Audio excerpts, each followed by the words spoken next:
പുതുതായി കല്യാണം കഴിക്കുന്നവർക്ക് ഒരു ഫിനാൻഷ്യൽ സപ്പോർട്ടായി ഗവൺമെന്റ് ഒരു പ്രത്യേക ലോൺ സാങ്ഷൻ ചെയ്ത് നൽകുന്നു. കല്യാണം കഴിക്കുന്ന ഇനത്തിൽ കിട്ടുന്ന ഈ ഒരു തുക മാത്രം ലക്ഷ്യമിട്ട് രണ്ട് അപരിചിതർ ഒരു തട്ടിക്കൂട്ട് കല്യാണം നടത്തുന്നു. അവരുടെ ലക്ഷ്യം കല്യാണം കഴിച്ച സന്തോഷകരമായ ഒരു ജീവിതമേ അല്ല, പകരം ഈ ഒരു തുക മാത്രമാണ്. അങ്ങനെ അവർ കല്യാണം കഴിക്കുന്ന സമയം ആ ഒരു പെൺകുട്ടിയുടെ എക്സ് ബോയ് ഫ്രണ്ട് ഇവരുടെ ഇടയിലേക്ക് വന്നാലോ ആകെ പാടെ ജഗപൊക മേളായിരിക്കല്ലേ. ഈ ഒരു സിറ്റുവേഷനിൽ എന്താണ് സംഭവിച്ചതെന്നത് വളരെ രസകരമായി പറഞ്ഞ 2020 റിലീസായ എൻഡിങ് എഗെയിൻ എന്ന കഥയാണ് കാണാൻ പോകുന്നത്. നമുക്ക് വേഗം തന്നെ വീഡിയോയിലേക്ക് കിടക്കാം. അതിനു മുന്നേ ഇതുപോലത്തെ വീഡിയോസ് കാണാൻ നിങ്ങൾക്ക് ഇഷ്ടമാണെങ്കിൽ മറക്കാതെ ഇപ്പോൾ തന്നെ നമ്മുടെ ചാനൽ ഒന്ന് സബ്സ്ക്രൈബ് ചെയ്യാം. കഥ തുടങ്ങുന്നത് വളരെ സങ്കടപ്പെട്ട് കരയുന്ന നമ്മുടെ കഥാനായികയായ ഇനിയെങ്ങിനെ കാണിച്ചുകൊണ്ടാണ്. ഇനിയങ് അവളുടെ ബോയ് ഫ്രണ്ടിനോട് നമ്മൾ 8 മാസമല്ല 8 വർഷങ്ങളാണ് പ്രണയിച്ചത്, എന്നിട്ട് പെട്ടെന്ന് ഇങ്ങനെ ബ്രേക്കപ്പ് ചെയ്യാന്ന് പറഞ്ഞാൽ അതെങ്ങനെ സാധ്യമാകും, എന്തതിന് കാരണമെന്നെല്ലാം തിരക്കുന്നു. അപ്പോൾ അവളുടെ ബോയ് ഫ്രണ്ട് അതിനുള്ള ക്ലാരിഫിക്കേഷൻ കൊടുക്കാതെ ജസ്റ്റ് സോറി, ഇനി ഈ ബന്ധം മുന്നോട്ട് കൊണ്ടുപോകാൻ സാധിക്കില്ല എന്ന് മാത്രം പറഞ്ഞ് അവിടെ നിന്ന് പോകുന്നു. അങ്ങനെ പിന്നീട് കുറച്ച് നാളുകൾക്ക് ശേഷം നടന്ന ഒരു സംഭവമാണ് കാണുന്നത്. ഇനിയങ് ഒരു ഫോൺ വന്നതിനെ തുടർന്ന് ഉറക്കത്തിൽ നിന്ന് ഉണരുന്നു. ആ സമയത്താണ് അവൾ മനസ്സിലാക്കുന്നത് ബെഡിൽ അവൾ തനിച്ചല്ല, കൂടെ ആരോ കിടപ്പുണ്ടെന്ന്. പക്ഷെ കിടക്കുന്ന ആൾ പുറം തിരിഞ്ഞു കിടക്കുകയാണ്. അതുകൊണ്ട് തന്നെ ഇവൾക്കത് ആരാണെന്ന് മനസ്സിലാവുന്നേയില്ല.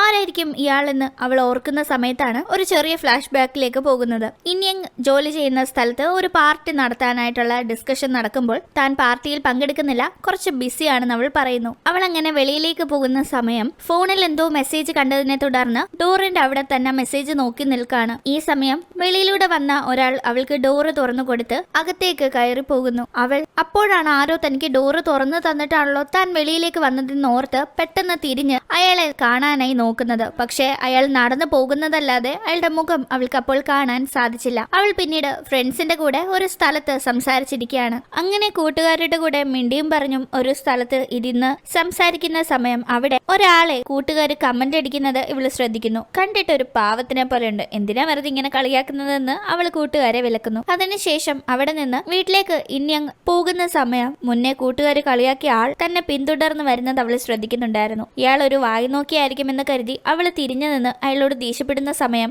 ഇവൾ ആ ഒരു സ്ഥലത്ത് നിന്ന് വരാൻ നേരം എടുത്തപ്പോൾ ഇവളുടെ ബാഗ് ഇയാളുടെ ബാഗുമായി തിരിഞ്ഞു പോയെന്ന കാര്യം അവളെ പറഞ്ഞു മനസ്സിലാക്കുന്നു. ആ സമയത്താണ് താൻ വെറുതെ ഇയാളെ തെറ്റിദ്ധരിച്ചല്ലോ എന്ന് കരുതി അവൾ അയാൾക്കൊരു കോഫി ഓഫർ ചെയ്യുന്നത്. അങ്ങനെ കോഫി കുടിച്ച് സംസാരിക്കുന്നതിന്റെ ഇടയിൽ 8 വർഷമായി തനിക്ക് ഉണ്ടായിരുന്ന പ്രണയം ബ്രേക്കപ്പ് ആയതിനെ പറ്റി ഇനി അങ്ങ് പറയുന്നുണ്ടെങ്കിലും ഇയാൾ ഒന്നും തന്നെ അതിനെപ്പറ്റി ചോദിക്കുന്നില്ല. ഇയാളുടെ പേര് ഡു എന്നാണ്. ഈ കാര്യങ്ങളൊക്കെ ഇനി അങ്ങ് ഓർത്തെടുക്കുമ്പോഴാണ് തന്റെ കൂടെ ബെഡിൽ കിടക്കുന്നത് കഴിഞ്ഞ ദിവസം താൻ കണ്ട ഡു ആണെന്ന കാര്യം അവൾക്ക് ഓർമ്മ വരുന്നത്. ഡ്രിങ്ക്സ് അടിച്ച് ബോധമില്ലാതെ എന്തൊക്കെയോ കാണിച്ചു കൂട്ടിയെന്ന് മനസ്സിലാക്കുന്ന അവൾ പെട്ടെന്ന് തന്നെ അയാളെ ഉണർത്താനൊന്നും നിൽക്കാതെ അവിടെ നിന്ന് എസ്കേപ്പ് ആവുന്നു. പിന്നീട് നമ്മൾ കാണുന്നത് ഇനിയങ്ങിന്റെ മനോഹരമായ ലവ് സ്റ്റോറിയാണ്. അവൾക്ക് സ്കൂൾ കാലഘട്ടം മുതലേ ഒരു പ്രണയമുണ്ടായിരുന്നു. അതായിരുന്നു അവളുടെ ഫസ്റ്റ് ലവ്. അവൾ പിന്നീട് ലവ് ബ്രേക്കപ്പ് ആയൊക്കെ കഴിഞ്ഞ് ഒരു പുതിയ വീട് വാങ്ങി അവിടേക്ക് താമസം മാറുന്നു. സാധനങ്ങൾ ഷിഫ്റ്റ് ചെയ്തത് ഇങ്ങനെ അടുക്കി പെറുക്കി വെക്കുന്ന സമയം അവൾ കൂടുതലും കാണുന്നത് പ്രണയകാലത്ത് ബോയ് ഫ്രണ്ട് സമ്മാനിച്ച ഗിഫ്റ്റ് ആണ്. അതിൽ പ്രണയിക്കാൻ തുടങ്ങി 100 ദിവസമായപ്പോൾ അവൻ സമ്മാനിച്ച ഒരു വലിയ ലവ് ലെറ്റർ ഒക്കെ അവൾ ദേഷ്യം വന്ന് വലിച്ചു കീറിക്കളയുന്നു. അങ്ങനെ പിന്നീട് ഒരു വലിയ ഞെട്ടിക്കുന്ന കാര്യം അറിയുന്നു. മറ്റൊന്നുമല്ല, അവൾ കാശ് മുടക്കി വാങ്ങിയ ഈ ഒരു വീട് യഥാർത്ഥത്തിൽ അവൾക്ക് സ്വന്തമായിട്ടില്ല. ഈ ഒരു വീടിന്റെ യഥാർത്ഥ ഉടമകൾ സ്ഥലത്തില്ലാത്ത സമയം ഏതോ ഒരു ഉഡായിപ്പ് ബ്രോക്കർ അത് ഇവൾക്ക് കച്ചവടം നടത്തുന്ന രീതിയിൽ ഇവളെ പറ്റിച്ചതാണ്. യഥാർത്ഥത്തിൽ ഈ വീട് തനിക്ക് കിട്ടിയെന്ന് കരുതി അവൾ കയ്യിലുള്ള കാശ് വീട്ടിനിട്ട് മുടക്കുകയും ചെയ്തു. പക്ഷെ നടന്നതൊരു തട്ടിപ്പ് കച്ചവടമായതുകൊണ്ട് തന്നെ അവൾക്കിപ്പോ വീടുമില്ല കാശുമില്ല എന്ന അവസ്ഥയാവുന്നു. ഇതേ സമയം നമ്മുടെ ഡു അവൻ പഠിച്ചിരുന്ന യൂണിവേഴ്സിറ്റിയിലേക്ക് വരികയാണ്. അവൻ ഇവിടെ നിന്ന് സ്കോളർഷിപ്പ് നേടി വിദേശത്തേക്ക് പോകാൻ ഇരുന്നതായിരുന്നു. പക്ഷെ അത് ഇടയിൽ ഒരു പയ്യൻ കയറി ഇവൻ തട്ടിപ്പ് നടത്തിയാണ് സ്കോളർഷിപ്പ് നേടിയതെന്നൊക്കെ കുറെ പ്രശ്നങ്ങൾ ഉണ്ടാക്കി ഇവന്റെ സ്കോളർഷിപ്പ് നഷ്ടപ്പെടുത്തി ആ സ്കോളർഷിപ്പിൽ അവൻ അങ്ങ് വിദേശത്തേക്ക് പോയി. അങ്ങനെ ഡൂവും ആകെ പെട്ടിരിക്കുന്നു. ഈ സമയത്താണ് ഒരു സുഹൃത്ത് വഴി പുതുതായി കല്യാണം കഴിക്കുന്നവർക്ക് ഗവൺമെന്റ് ഒരു ലോൺ നൽകുന്ന കാര്യം ഇനി അങ്ങ് അറിയുന്നത്. ഈ ഒരു കാശ് തനിക്ക് കിട്ടിക്കഴിഞ്ഞാൽ അതുകൊണ്ട് തനിക്കൊരു വീട് അറേഞ്ച് ചെയ്യാൻ സാധിക്കുമെന്ന് അവൾക്ക് മനസ്സിലാവുന്നു. അതുകൊണ്ട് തന്നെ അവൾ വളരെയധികം ആലോചിച്ച് ഒരു കോൺട്രാക്ട് മാരേജ് നടത്തിയാലോ എന്ന് തീരുമാനിക്കുകയാണ്. കല്യാണം കഴിച്ച് ഈ ഒരു തുക കൈപ്പറ്റി പിന്നെ അങ്ങ് ഡിവോഴ്സ് ആവുന്ന ടൈപ്പ്. പക്ഷെ ഇതിനോട് യോജിക്കുന്ന ഒരാളെ കണ്ടെത്തണം എന്നതാണ് ഇനി അവളുടെ മുന്നിലുള്ള ടാസ്ക്. എന്തായാലും ഇതിന്റെ ഇടയിൽ അവൾ ജോലി സംബന്ധമായി ഒരു പുതിയ പ്രോജക്റ്റ് ചെയ്യാനായി ഒരാളുടെ അടുത്തേക്ക് ചെല്ലുന്നു. അയാൾ റൂസ് എന്ന പേരിൽ അറിയപ്പെടുന്ന ഒരു ആർട്ടിസ്റ്റ് ആണ്. ഇവളാണെങ്കിൽ ഈ റൂസിന്റെ വലിയൊരു ഫാനുമായിരുന്നു. ഇന്ന് വരെ അയാളുടെ ഒരു ഫോട്ടോ കാണുകയോ നേരിൽ കാണുകയോ ചെയ്തിട്ടില്ല. അതുകൊണ്ട് തന്നെ ഇവൾ വളരെയധികം ആരാധിക്കുന്ന ആർട്ടിസ്റ്റിന്റെ കൂടെ ഒരു പ്രോജക്റ്റ് ചെയ്യാൻ സാധിച്ചതിൽ വളരെ എക്സൈറ്റഡ് ആയിട്ടാണ് ഇനിയങ് അവിടെ ചെല്ലുന്നതെങ്കിലും അവിടെ എത്തുമ്പോഴാണ് അവൾ അറിയുന്നത് ആ ആർട്ടിസ്റ്റ് മറ്റാരുമല്ല, ഒരു വർഷം മുന്നേ എന്താണ് കാരണമെന്ന് പോലും വ്യക്തമാക്കാതെ തന്നെ ബ്രേക്കപ്പ് ചെയ്തു പോയ തന്റെ പഴയ കാമുകനാണെന്ന്. ആ സമയം അവനെ കാണുന്ന അവൾ വല്ലാതെ ഷോക്കാവുന്നു. അവന്റെ മുഖത്തേക്ക് കയ്യിലുണ്ടായിരുന്ന വെള്ളമൊക്കെ എടുത്തെറിയാനായി അവൾക്ക് തോന്നുന്നുണ്ട്. പക്ഷെ ജോലി സംബന്ധമായി ഇവിടെ എത്തിയതുകൊണ്ട് അവൾ അതെല്ലാം സഹിച്ചിരിക്കുന്നു. അവൾ ഈ എക്സ് ബോയ് ഫ്രണ്ടിന്റെ പേര് മിൻ എന്നാണ്. മിൻ ഇനി എങ്ങനെ കണ്ട് ഷോക്കാവുന്നുണ്ട്. പക്ഷെ അവൻ മുഖത്തൊരു കുറ്റബോധത്തിന്റെ ചിരിയോടെയാണ് അവളെ നോക്കുന്നത്. ഇവനെയാണ് താൻ ഇത്രയും നാള് ആളറിയാതെ ആരാധിച്ചുകൊണ്ട് നടന്നതെന്ന് മനസ്സിലാക്കി അവളുടെ ഡെസ്കിൽ വെച്ചിരുന്ന അവന്റെ ആർട്ട് പീസുകളെല്ലാം എടുത്ത് നശിപ്പിച്ച് കളയുന്നു. അങ്ങനെ പിന്നീട് അവൾക്ക് തീരെ ഇഷ്ടമില്ലാതിരുന്നിട്ട് പോലും അവൾക്ക് മിന്നിന്റെ കൂടെ പ്രോജക്റ്റ് ചെയ്യേണ്ടി വരുന്നു. അവൾ കൂടെ വർക്ക് ചെയ്യുന്നു എന്നതല്ലാതെ പഴയ പരിചയത്തിന്റെ പേരിൽ അവനെ ഒന്ന് നോക്കുകയോ ചിരിക്കുകയോ മിണ്ടുകയോ ഒന്നും ചെയ്യുന്നില്ല. ഒരിക്കൽ മിൻ അവളോട് നീ ഓക്കെ അല്ലേ, സുഖായിരിക്കല്ലേ എന്ന് വളരെ സിമ്പതി പോലെ ചോദിക്കുമ്പോൾ അവൾക്ക് വല്ലാത്ത ദേഷ്യമാണ് വരുന്നത്. തന്റെ കണ്ണുനീരിന് ഉത്തരവാദി തന്നോട് സിമ്പതി കാണിക്കുന്നു എന്ന ചിന്ത. ഇവളിങ്ങനെ മിന്നിന്റെ കൂടെയാണ് ജോലി ചെയ്യുന്നത് എന്ന കാര്യം ഡു അറിയുന്നു. ഇതേ സമയം കോൺട്രാക്റ്റിൽ തനിക്കൊരു ഹസ്ബൻഡിനെ വേണമെന്ന കാര്യം പോസ്റ്ററായി ഒട്ടിച്ചു വെച്ചിട്ടുണ്ടായിരുന്നു ഇനിയങ്. ആ ഒരു പോസ്റ്റർ കുറെ പയ്യന്മാര് കാണുന്നു. ആ കൂട്ടത്തിൽ ഡുവും കാണുന്നുണ്ട്. ഡു ഇത് കണ്ടപാടെ ഇനിയങ്ങിന്റെ അടുത്തേക്ക് ചെന്ന് നമുക്ക് കല്യാണം കഴിക്കാമെന്ന് പറയുന്നു. അവൾ ഇയാളെന്താ ഇങ്ങനെ പറയുന്നതെന്ന് നോക്കുമ്പോഴാണ് അവൻ ആ ഒരു പോസ്റ്റർ കണ്ട കാര്യം പറയുന്നത്. അവൻ കല്യാണം കഴിക്കാൻ നിർബന്ധിക്കുമ്പോൾ അവൾ ഷുവർ അല്ലേ, ഇത് വെറും കോൺട്രാക്ട് മാരേജ് ആണ്, അത് കഴിഞ്ഞാൽ നമ്മൾ ലീഗലി വേർപിരിയുന്നതായിരിക്കും എന്നെല്ലാം ഓർമ്മിപ്പിക്കുമ്പോൾ അതിനെല്ലാം തനിക്ക് സമ്മതമാണെന്ന് അവൻ പറയുന്നു. ഈ സമയത്ത് വീണ്ടും ഒരു ഫ്ലാഷ് ബാക്ക്. ആ ഫ്ലാഷ് ബാക്കിൽ ബ്രേക്കപ്പ് ആകാൻ നേരം ഒരുപാട് തവണ എന്തുകൊണ്ടാണ് പെട്ടെന്ന് ഇങ്ങനെ 8 വർഷത്തെ പ്രണയബന്ധം വേണ്ട എന്ന് വെക്കാൻ പോകുന്നതെന്ന് ഇനിയങ്ങ് പലതവണ മിന്നിനോട് തിരക്കുമ്പോൾ അവൻ പറയുന്നത് വിദേശത്തേക്ക് പഠിക്കാൻ അവനൊരു ചാൻസ് കിട്ടി, അതിനായി പോവുകയാണെന്നാണ്. അത് കേൾക്കുമ്പോൾ അവൾ വിദേശ പഠനം 1 വർഷമല്ലേ ഉള്ളൂ, ആ 1 വർഷത്തിന് വേണ്ടി എന്നെ ബ്രേക്കപ്പ് ചെയ്യുന്നത് എന്തിനാണെന്ന് തിരക്കുന്നു. ഇനി പഠിക്കുന്ന സമയം ഞാനൊരു ഡിസ്റ്റർബൻസ് ആകാതിരിക്കാനാണെങ്കിൽ ഞാൻ ആ 1 വർഷം കോണ്ടാക്ടേ ചെയ്യാതിരിക്കാം, ഞാൻ ഇവിടെ ഇങ്ങനെ കാത്തിരുന്നോളാമെന്ന് അവൾ പറയുന്നുണ്ടെങ്കിലും അവൻ അതിന് താല്പര്യമില്ല എന്ന് അവന്റെ മൗനത്തിൽ നിന്ന് അവൾക്ക് മനസ്സിലാവുന്നു. തന്നെ തീരെ ഇഷ്ടമില്ലാത്തതുകൊണ്ടാണ് 1 വർഷം വിദേശത്തേക്ക് പഠിക്കാൻ പോകുന്നതിന്റെ പേരിൽ ഇവൻ തന്നെ ജീവിതകാലം മുഴുവൻ ഒഴിവാക്കാൻ നോക്കുന്നതെന്ന് അവൾ മനസ്സിലാക്കുന്നു. പക്ഷെ ഇങ്ങനെ ബ്രേക്കപ്പ് ആകുന്നതിന് മുന്നേ ഇവർ വളരെ വളരെ ക്ലോസ് ആയിട്ടുണ്ടായിരുന്നു. 20ാമത്തെ ബർത്ത്ഡേ ഒക്കെ ഒന്നിച്ച് ഒരു സ്ഥലത്ത് താമസിച്ചാണ് ഇവർ ആഘോഷിച്ചത്. ആ കാര്യങ്ങളൊക്കെ ബ്രേക്കപ്പ് ആകുന്ന സമയം ഇനി ഇങ്ങ് ഓർക്കുന്നു. അങ്ങനെ അവർ ലോൺ അപ്ലൈ ചെയ്യാനായി ഒരു കല്യാണം കഴിക്കുന്നു. കല്യാണത്തിന്റെ ഭാഗമായി ഒന്നിച്ച് ഫോട്ടോ ഒക്കെ എടുക്കുന്നു. അതിനുശേഷം താമസിക്കാനായി ഒരു വീട് കണ്ടെത്തുന്നു. രണ്ടുപേർക്കും തനിയെ 2 റൂമുകളിലായി താമസിക്കാൻ പാകത്തിന് സൗകര്യമുള്ള ഒരു വീടാണ് കണ്ടെത്തുന്നത്. രണ്ടുപേരും അവരവരുടെ സാധനങ്ങൾ അവരവരുടെ മുറികളിൽ അറേഞ്ച് ചെയ്ത് വെക്കാനായി തുടങ്ങുന്നു. ഡു അവന്റെ സാധനങ്ങൾ അറേഞ്ച് ചെയ്യുന്നതിന്റെ ഇടയിലാണ് ഇനിയങ്ങിന്റെ അടിവസ്ത്രങ്ങളൊക്കെ വെച്ചിരുന്ന ബാഗ് തന്റെ പെട്ടിയുടെ കൂടെ ഇവിടെ വന്നു എന്ന കാര്യം മനസ്സിലാക്കുന്നത്. അവൻ പെട്ടെന്ന് ടെൻഷൻ ആവുന്നു. അതിനുശേഷം മുറിക്ക് വെളിയിലേക്ക് ഇറങ്ങുമ്പോൾ ഹോള് നിറയെ അവളുടെ സാധനങ്ങൾ അടുക്കി പെറുക്കാനായി വലിച്ചു വാരിയിട്ടിരിക്കുന്നതാണ് കാണുന്നത്. ഫ്രിഡ്ജ് എടുക്കുമ്പോൾ അവൾക്ക് ഇഷ്ടമുള്ള ആഹാരമെല്ലാം സ്റ്റോർ ചെയ്ത് വെച്ചിരിക്കുന്നു. ബാത്റൂമിലേക്ക് ചെന്നാൽ ഇവന്റെ ഒരു ബ്രഷും പേസ്റ്റും വെക്കാൻ സ്ഥലമില്ലാത്ത രീതിയിൽ അവളുടെ സാധനങ്ങളെല്ലാം നിരത്തി വെച്ചിരിക്കുന്നു. അവന് വല്ലാത്ത ടെൻഷൻ ആവുന്നു. അവൻ വേഗം തന്നെ അവളെ വിളിച്ച് ഇങ്ങനെ പോയാൽ ശരിയാവില്ല, നമുക്ക് ചില എഗ്രിമെന്റുകൾ എഴുതാമെന്ന് പറഞ്ഞ് രണ്ടുപേരും ഇരുന്ന് അവരവരുടെ കണ്ടീഷനുകൾ എഴുതുന്നു. പേഴ്സണൽ ആയിട്ട് സ്പേസ് വേണം, ഒരാളുടെ സാധനം മറ്റൊരാൾ എടുക്കാൻ പാടില്ല എന്നിങ്ങനെ എഴുതി തുടങ്ങുന്ന എഗ്രിമെന്റ് ലാസ്റ്റ് അറിഞ്ഞോ അറിയാതെയോ പോലും നമ്മൾ തമ്മിൽ പ്രണയം ഉണ്ടാകാൻ പാടില്ല എന്ന് പറഞ്ഞാണ് അവസാനിക്കുന്നത്. അങ്ങനെ അതിൽ രണ്ടുപേരും സൈൻ ചെയ്യുന്നു. പിന്നീട് അങ്ങോട്ട് വളരെ ഹാപ്പി ആയിട്ടാണ് ഓഫീസിൽ പ്രോജക്റ്റിന്റെ ഭാഗമായി മിന്നിന്റെ അടുത്ത് നിൽക്കുന്ന സമയം ഇനി അങ്ങ് ഉണ്ടാകാറുള്ളത്. പൊതുവെ തന്റെ അടുത്ത് ഇവൾ ഗ്ലൂമിയായി നിൽക്കാറാണ് ഉള്ളത്. ഇന്ന് ഇവൾ വളരെ ഹാപ്പി ആണല്ലോ എന്ന് തോന്നുന്ന മിൻ ജോലി കഴിഞ്ഞ് ഇനിയങ്ങ് പോകാനായി ഇറങ്ങുമ്പോൾ അവളുടെ പേര് വിളിച്ച് അവളോട് സംസാരിക്കാൻ ശ്രമിക്കുന്നു. അവളാണെങ്കിൽ ദേഷ്യപ്പെടാതെ വളരെ കൂളായി എന്താണെന്ന് അവനോട് തിരക്കുന്നു.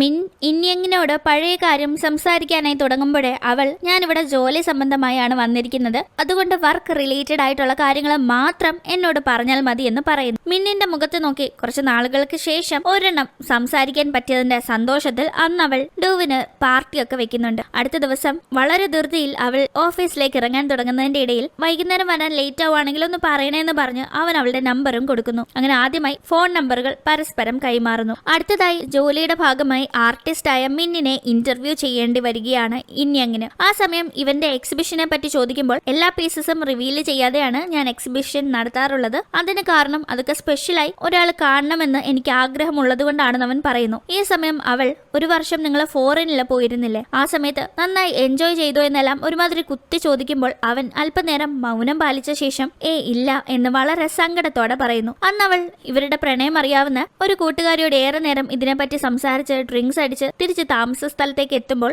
ഇവള് കള്ളു കുടിച്ച് ലെക്ക് ഇട്ടാണ് വന്നിരിക്കുന്നത് എന്ന് ഡൂവിന് മനസ്സിലാവുന്നു. പക്ഷെ ഇവൾ റെസ്റ്റ് എടുക്കാൻ നിൽക്കാതെ വേഗം പാത്രം കഴുകാനായി പോവാണ്. ഇവള് മിക്കവാറും ഇപ്പോൾ മറിഞ്ഞടിച്ച് വീഴുന്ന തോന്നുന്ന ഡൂ അവളുടെ അടുത്ത് ചെന്ന് ഒരു വിരൽ കൊണ്ട് അവൾ തന്റെ ദേഹത്തേക്ക് വീഴാതിരിക്കാനായി സപ്പോർട്ട് കൊടുത്തു നിൽക്കുന്നു. പക്ഷെ അവൾ അല്പം കഴിഞ്ഞ് മയങ്ങി ഇവന്റെ ദേഹത്തേക്ക് തന്നെ വീഴുന്നു. അടുത്ത ദിവസം ജോലിക്കായി അവൾ ചെല്ലുന്ന സമയം മിൻ ആകെപ്പാടെ വിയർത്ത് വല്ലാതെ വയ്യാതിരിക്കുന്നത് അവളെ ശ്രദ്ധിക്കുന്നു. ഇവനോട് നല്ല ദേഷ്യമുണ്ടെങ്കിലും ഇവൻ പെട്ടെന്ന് ഇങ്ങനെ വയ്യാതിരിക്കുന്നത് കാണുമ്പോൾ അവൾക്ക് വല്ലാത്ത സങ്കടം തോന്നി അവന്റെ അടുത്ത് ചെന്ന് എങ്ങനെയുണ്ടെന്ന് ചോദിച്ച് സംസാരിക്കുന്ന സമയം അവൻ, നിന്നെ ഞാൻ ഇട്ടിട്ട് പോയത് വലിയ തെറ്റാണെന്ന് എനിക്കറിയാം. സത്യത്തിൽ നിന്നെ ഉപേക്ഷിച്ചു കഴിഞ്ഞിട്ടാണ് നീ എനിക്ക് എത്രത്തോളം പ്രിയപ്പെട്ടവളാണ് എന്നെനിക്ക് മനസ്സിലായത്. ക്ഷമ ചോദിക്കാൻ അർഹതയുണ്ടോ എന്നറിയില്ല, എങ്കിലും സോറി എന്ന് അവൻ പറയുന്നു. ഇത് കേൾക്കുന്ന ഇൻയങ് വളരെ മൂഡ് ഓഫ് ആവുന്നു. അവൾ അന്ന് ജോലി കഴിഞ്ഞ് വീട്ടിലെത്തുന്നത് വളരെ അപ്സെറ്റ് ആയാണ്. ഞാൻ ഭയങ്കര ടയേർഡ് ആണെന്ന് പറഞ്ഞ് അവൾ ഡൂവിനോട് സംസാരിക്കാൻ നിൽക്കാതെ മുറിയിൽ കയറി കഥ അടയ്ക്കുന്നു. ഇവൾക്ക് എന്തോ വലിയ സങ്കടമുണ്ടെന്ന് മനസ്സിലാക്കുന്ന ഡൂ അവളുടെ ഫോണിലേക്ക് മെസ്സേജ് അയക്കുന്നു. തുടർന്ന് അവൾ മുറിക്ക് വെളിയിലേക്ക് ഇറങ്ങി വന്ന് പൊട്ടിക്കരയാണ്.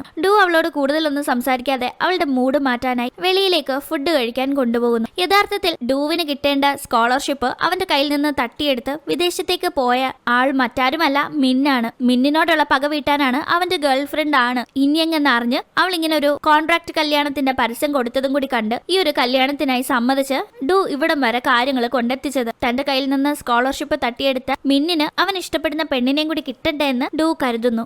ആദ്യം ഈ ഒരു റിവെഞ്ചിന്റെ പേരിലാണ് ഈ ഒരു കോൺട്രാക്ട് മാരേജിന് സമ്മതിച്ചതെങ്കിലും പതിയെ പതിയെ ഇപ്പോൾ താൻ ഇൻയങ്ങിനെ വളരെയധികം കെയർ ചെയ്യുന്നുണ്ടോ, യഥാർത്ഥത്തിൽ അവളെ പ്രണയിക്കാൻ താൻ തുടങ്ങിയോ എന്നെല്ലാം ഡൂവിന് സംശയം തോന്നുന്നു. അടുത്ത ദിവസം ഓഫീസിൽ എത്തുമ്പോൾ ലഞ്ചിന് മിൻ ഇൻയങ്ങിനെ ക്ഷണിക്കുന്നു. അവളും പോകുന്നു. ഫുഡ് കഴിക്കുന്ന സമയം അവൻ എന്റെ കൂടെ ഡിന്നറിന് വരുന്നു എന്ന് ചോദിക്കുന്നു. അവൾ ആ സമയത്ത് എസ് പറയുന്നുണ്ട്. അത് കഴിഞ്ഞ് രാത്രി അവൾ പതിവായി വീട്ടിലെത്തുന്ന സമയമായിട്ടും എത്താത്തതിനെ തുടർന്ന് ഡൂ വളരെ ടെൻഷൻ ആവുന്നു. ഇവളിത് എവിടെ പോയി? അവൻ മെസ്സേജ് അയക്കാനായി ടൈപ്പ് ചെയ്യുന്നുണ്ടെങ്കിലും ഒടുക്കം അത് വേണ്ടാന്ന് വെച്ച് ഡിലീറ്റ് അടിച്ച് നേരെ കുടയും എടുത്തുകൊണ്ട് അവളുടെ ഓഫീസിന്റെ അവിടേക്ക് ചെല്ലാണ്. മഴ വരുന്ന പോലെ ഉണ്ടായിരുന്നു അത് ആ കുടയുമായി വന്നതെന്ന് അവൻ ചുമ്മാ ഒരു എക്സ്ക്യൂസും പറയുന്നു. അങ്ങനെ അവിടെ നിൽക്കുന്ന സമയം ഇൻയങ്ങിന്റെ ഒരു കൊളീഗ് ഇതാരാ, ബോയ് ഫ്രണ്ട് ആണോ എന്ന് ചോദിക്കുമ്പോൾ അവള് എന്ത് പറയണമെന്നറിയാതെ മിഴിച്ചു നിൽക്കുമ്പോൾ മിൻ വരുന്നത് കാണുന്നു. മിന്നിനെ കണ്ടപാടെ അതെ അതെ ഇതെന്റെ ബോയ് ഫ്രണ്ട് ആണെന്നും പറഞ്ഞ് അവൾ ഡൂവിന്റെ കയ്യിൽ പിടിക്കുമ്പോൾ അവൻ, ഞാൻ നിന്റെ ബോയ് ഫ്രണ്ട് ഒന്നും അല്ല, ഞാൻ നിന്റെ ഹസ്ബൻഡ് അല്ലേ എന്ന് പറഞ്ഞ് അവളുടെ കൈ ഒന്നുകൂടെ ഇറുകി പിടിക്കുന്നു. അതിനുശേഷം ഞങ്ങൾ വീട്ടിലൊരു ഹൗസ് വാമിംഗ് പാർട്ടി നടത്തുന്നുണ്ട്, എല്ലാവരും വരണമെന്ന് പറഞ്ഞ് പ്രത്യേകം മിന്നിനെ ഡൂ ക്ഷണിക്കുകയാണ്.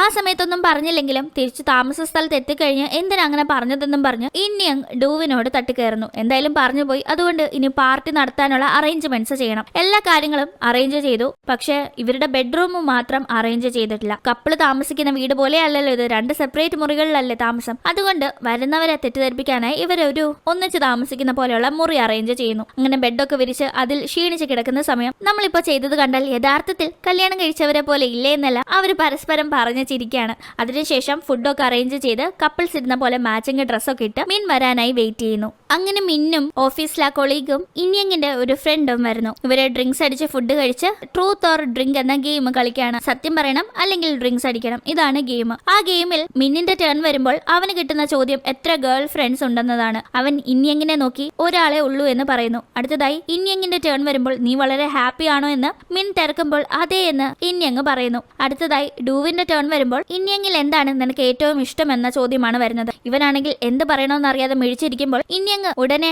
ആ ഒരു ഡ്രിങ്ക്സ് എടുത്തിട്ട് ഡൂ അതൊക്കെ എങ്ങനെയാ പബ്ലിക് ആയിട്ട് പറയുന്നതെന്ന് പറഞ്ഞ് ഒരു തമാശയ്ക്ക് കമന്റ് പാസ്സാക്കി അവൻ ഡ്രിങ്ക്സ് കുടിക്കില്ല എന്ന് പറഞ്ഞ് ആ ഡ്രിങ്ക്സ് എടുത്ത് അവൾ അങ്ങ് കുടിക്കുന്നു. ഇതിന്റെ ഇടയിൽ മിന്നിനെ യഥാർത്ഥത്തിൽ ഇവർക്കിടയിൽ ഉണ്ടായിരുന്നത് കോൺട്രാക്ട് മാരേജ് ആണെന്ന് അറിയായിരുന്നു. അതുകൊണ്ട് തന്നെ അവൻ അടുത്തതായി അവൾക്ക് നേരെ ഡ്രിങ്ക്സ് നീട്ടിയിട്ട് സത്യസന്ധമായി ഉത്തരം പറയണം, നിങ്ങൾ യഥാർത്ഥത്തിൽ കല്യാണം കഴിച്ചവരാണോ എന്ന് ചോദിക്കുന്നു. അത് കേൾക്കുമ്പോൾ ഇൻയങ് വീണ്ടും ഉത്തരം മുട്ടിയിരിക്കുകയാണ്. ഈ സമയം ഡൂ ഡു ഇന്നിയങ്ങിന് ഒരു ഉമ്മ കൊടുത്തിട്ട് എന്താ ഇപ്പൊ വിശ്വാസമായോ എന്ന് മിന്നിനോട് ചോദിക്കുന്നു. ഈ സമയം മിന്നിന് വല്ലാത്ത ദേഷ്യം തോന്നുന്നു. എന്തായാലും പാർട്ടി കഴിഞ്ഞ് എല്ലാവരും പോയി കഴിഞ്ഞ് ഡ്രിങ്ക്സ് അടിച്ചതുകൊണ്ട് തന്നെ ഫിറ്റായ ഇന്നിയങ്ങിനെ ബെഡിൽ ഡു കൊണ്ടേ കിടത്തുന്ന സമയം അവൻ പോകാനായി ഒരുങ്ങുമ്പോൾ അവൾ അവന്റെ കയ്യിൽ പിടിച്ചിട്ട് എന്നെ ശരിക്കും ഇഷ്ടമാണോ എന്ന് ചോദിക്കുന്നു. ഇവള് ഡ്രിങ്ക്സ് അടിച്ച് നല്ല ഫിറ്റാണ് എന്നറിയാവുന്നത് കൊണ്ട് അവൻ അവന്റെ മനസ്സിലുള്ള ഇഷ്ടം ഇവളോട് തുറന്ന് പറയാണ്. അങ്ങനെ പിന്നീട് നമ്മൾ കാണുന്നത് 8 വർഷമുണ്ടായിരുന്ന മിന്നിന്റെയും ഇന്നിയങ്ങിന്റെയും പ്രണയബന്ധം പതിയെ മിന്നിന്റെ മനസ്സിൽ നിന്ന് അതിന്റെ ഒരു അളവ് കുറഞ്ഞു വന്നത് എങ്ങനെയാണെന്നാണ്. ആദ്യമൊക്കെ ഇവളുടെ കൈ മാത്രം പിടിച്ച് റോഡിൽ നടക്കാറുണ്ടായിരുന്ന അവൻ പിന്നെ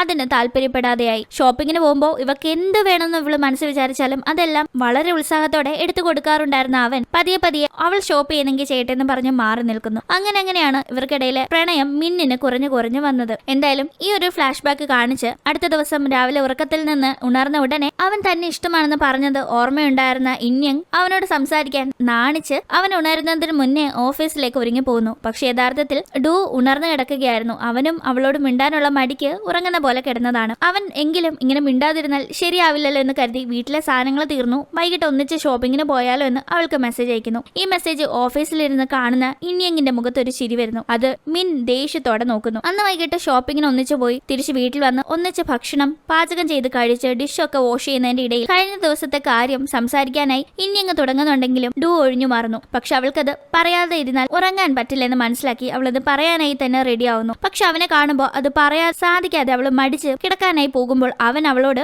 നിനക്ക് എന്നെ ഇഷ്ടമാണോ എന്ന് ചോദിക്കുമ്പോൾ അവൾ അതെ എന്ന് പറയുന്നു. അവൻ വേഗം അവളെ കിസ് ചെയ്യുന്നു. ഇന്ന് രാത്രി എനിക്കൊരു കാര്യം പറയാനുണ്ടെന്ന് പറഞ്ഞ് അവൻ യഥാർത്ഥത്തിൽ റിവെഞ്ചിന് വേണ്ടിയാണ് ഇവളെ കല്യാണം കഴിക്കാൻ സമ്മതിച്ചത് എന്ന കാര്യം പറയാനായി പ്ലാൻ ചെയ്യുന്നുണ്ടെങ്കിലും പറയാൻ സാധിക്കുന്നില്ല. പക്ഷെ അത് പറയാതെ അവന് യാതൊരു സ്വൈര്യവുമില്ല. അടുത്ത ദിവസം തന്നെ ഈ ഒരു കാര്യം ഇന്നിയങ്ങിനോട് വെളിപ്പെടുത്തണമെന്ന് ഡു കരുതുന്നുണ്ടെങ്കിലും അവൻ ഉറക്കമുണരുന്നതിന് മുന്നേ അവൾ എക്സിബിഷന്റെ കാര്യത്തിൽ തിരക്കായതുകൊണ്ട് പുറപ്പെട്ടു പോകുന്നു. അങ്ങനെ എക്സിബിഷൻ അടുത്ത ദിവസം നടത്തുന്നതിന് മുന്നേ എക്സിബിഷന്റെ ഒരു പ്രിവ്യൂ ഇന്നിയങ്ങിന് വേണ്ടി മിൻ അറേഞ്ച് ചെയ്തിട്ടുണ്ടായിരുന്നു. അത് കാണുന്ന അവൾക്ക് മനസ്സിലാവുന്നത് ഇതിൽ ഓരോ ആർട്ട് വർക്കും ഇവരുടെ റിലേഷൻ എങ്ങനെയാണ് ആദ്യം കണ്ടുമുട്ടി തുടങ്ങിയത്, അത് എങ്ങനെ പുരോഗമിച്ചു, പിന്നീട് എങ്ങനെ ബ്രേക്കപ്പ് വരെ വന്നെത്തി എന്നതെല്ലാം സൂചിപ്പിക്കുന്നതാണെന്ന്. പക്ഷെ ഇതിൽ ബ്രേക്കപ്പ് പ്രഖ്യാപിച്ച് പോയ ശേഷം മിൻ തിരിച്ചു വന്ന് വീണ്ടും ഇവളുമായി ഒന്നു ചേരുന്നതായാണ് ഉള്ളത്. പക്ഷെ അങ്ങനെ സംഭവിച്ചില്ലല്ലോ. ആ ഒരു വ്യത്യാസം മാത്രമേ അതിലുള്ളൂ. ഇത് കാണുന്നവൾ വളരെ ഇമോഷണൽ ആവുന്നു. ഇതേ സമയം തന്നോടുള്ള റിവെഞ്ചിനാണ് ഡു ഇന്നിയങ്ങിനെ കല്യാണം കഴിച്ചതെന്ന കാര്യം മിൻ മനസ്സിലാക്കുന്നു. ഇതേ ടൈമിൽ തന്നെ ഡു ആ ഒരു റിവെഞ്ചിനെ പറ്റി ഇന്നിയങ്ങിനോട് വെളിപ്പെടുത്താനായി അവളെ കാണാനായി പുറപ്പെടുന്നു. പിന്നീട് മിൻ ഇന്നിയങ്ങിനോട് നിങ്ങളുടെ കോൺട്രാക്ട് മാരേജ് ആണെന്ന് എനിക്കറിയാം, നിനക്ക് വീണ്ടും എന്നെ പ്രണയിച്ചൂടെ എന്ന് ചോദിക്കുന്നു. അത് കേൾക്കുന്ന ഇന്നിയങ് ഞങ്ങളുടേത് കോൺട്രാക്ട് മാരേജ് ആണെങ്കിൽ പോലും എനിക്ക് ഡുവിനെയാണ് ഇഷ്ടമെന്ന് പറയാണ്. ഇത് കേൾക്കുന്ന മിൻ അവൻ പക്ഷെ നിന്നെ യഥാർത്ഥത്തിൽ ഇഷ്ടപ്പെടുന്നേയില്ല, അവൻ നിന്നെ പറ്റിക്കുകയാണെന്ന് പറയുന്നു. ഇത് എന്തുകൊണ്ടാണെന്ന് മനസ്സിലാവാതെ ഇന്നിയങ്ങ് നിൽക്കുന്ന സമയം ഡു എത്തി അവൾ അവിടെ നിന്ന് കൂട്ടിക്കൊണ്ടു പോകാൻ നോക്കുമ്പോൾ അവൾ എന്താ മിൻ പറഞ്ഞതിന്റെ അർത്ഥം, എങ്ങനെയാ പറ്റിച്ചത് എന്ന് ചോദിക്കുന്നു. അപ്പോൾ അവൻ മിൻ പറഞ്ഞതുപോലെ മിൻ തന്നെ പറ്റിച്ചതിന്റെ പ്രതികാരത്തിനാണ് ഈ കല്യാണത്തിന് താൻ സമ്മതിച്ചതെന്ന് പറയുന്നു. പക്ഷെ ബാക്കി അവൻ പറയാൻ തുടങ്ങുന്നതിന് മുന്നേ തന്നെ ഇവൾ അതിനൊരു അവസരം കൊടുക്കാതെ ഇവനോട് പിണങ്ങി നമ്മുടെ കോൺട്രാക്ട് അവസാനിച്ചു, ഇനി എന്റെ മുന്നിൽ വരരുത് എന്ന് പറഞ്ഞു പോവാണ്. ഈ സമയം ഡൂവും മിന്നും അവരവരുടെ തെറ്റോർത്ത് വല്ലാതെ സങ്കടപ്പെടുന്നു. ഇന്നിയങ് തിരിച്ചു വീട്ടിലേക്ക് പോയാൽ ഡൂവിനെ കാണേണ്ടി വരുമെന്ന് കരുതി അവളുടെ ഫ്രണ്ടിന്റെ വീട്ടിലാണ് താമസിക്കുന്നത്. താനുള്ളത് കൊണ്ടാണ് ഇന്നിയങ് വരാത്തത് എന്ന് മനസ്സിലാക്കുന്ന ഡു ഞാൻ ഇവിടെ നിന്ന് പോവാ, നീ വന്ന് സാധനങ്ങൾ എടുത്തോ എന്ന് പറഞ്ഞ് അവൾക്കൊരു മെസ്സേജ് അയക്കുന്നു. ആ മെസ്സേജ് കിട്ടിയ പാടെ അവൾ തിരിച്ച് താമസ സ്ഥലത്തേക്ക് എത്തുമ്പോൾ അവിടെ മുഴുവൻ അവന്റെ ഓർമ്മകളാണ് അവൾക്ക് വരുന്നത്. അവിടെ ഉണ്ടായിരുന്ന ഇവരുടെ ഒരു കോൺട്രാക്ട് ലെറ്റർ നോക്കുന്ന സമയം അതിൽ പ്രണയിക്കാൻ പാടില്ല എന്ന് എഴുതിയെടുത്ത് അവൻ അത് വെട്ടി സോറി ഞാൻ അറിയാതെ നിന്നെ പ്രണയിച്ചു പോയെന്ന് എഴുതിയിരിക്കുന്നത് കാണുന്ന അവൾക്ക് വല്ലാത്ത സങ്കടം വരുന്നു. അവൾ വേഗം തന്നെ ഡൂവിനെ തപ്പിയിറങ്ങുന്നു. അവനെ കാണുന്ന അവൾ അവന്റെ അടുത്തേക്ക് ഓടിച്ചെന്ന് അവൻ സോറി ചോദിക്കും മുന്നേ കെട്ടിപ്പിടിക്കുകയാണ്. അവൻ സോറി ഇത് ഞാൻ ആദ്യമേ പറയേണ്ടതായിരുന്നു എന്ന് പറയുമ്പോഴേക്കും അവൾ നമ്മുടെ കോൺട്രാക്ട് ക്യാൻസൽ ചെയ്ത് നമുക്ക് യഥാർത്ഥത്തിൽ പ്രണയിക്കാമെന്ന് അവനോട് പറയുന്നു. അങ്ങനെ പിന്നീട് അതേ വീട്ടിൽ ഇവർ വളരെ ഹാപ്പിയായി ചെറിയ ഇണക്കങ്ങളും പിണക്കങ്ങളും ഒക്കെയായി സന്തോഷമായി ജീവിക്കുകയാണ്. ഈ സമയം ഇന്നിയങ്ങിന്റെ ഒരു വോയിസ് ഓവർ കേൾക്കാം. എത്ര നാൾ പ്രണയിച്ചു എന്നതല്ല എങ്ങനെ പ്രണയിച്ചു എന്നതാണ് പ്രാധാന്യമുള്ള കാര്യം. മിന്നിന്റെ ആർട്ടിലെ പ്രണയം അവന്റെ ജീവിതത്തിൽ ഇല്ലായിരുന്നു, അതുകൊണ്ട് ആർട്ടിൽ മാത്രം ഞാനും അവനും ഒന്നിച്ചതുപോലെ ഇരിക്കട്ടെ, അതായിരിക്കും നല്ലതെന്ന് അവൾ പറഞ്ഞ് അവസാനിപ്പിക്കുന്നിടത്ത് ഈ ഒരു കഥയും അവസാനിക്കുന്നു. ഇന്നത്തെ ഈ ഒരു വീഡിയോ നിങ്ങൾക്ക് ഇഷ്ടപ്പെട്ട് കാണുമെന്ന് പ്രതീക്ഷിക്കുന്നു. വീഡിയോ ഇഷ്ടപ്പെട്ടെങ്കിൽ മറക്കാതെ വീഡിയോ ലൈക്ക് ചെയ്യുക, ചാനൽ സബ്സ്ക്രൈബ് ചെയ്യുക. വീണ്ടും മറ്റൊരു വീഡിയോയിലൂടെ കാണാം. ബൈ.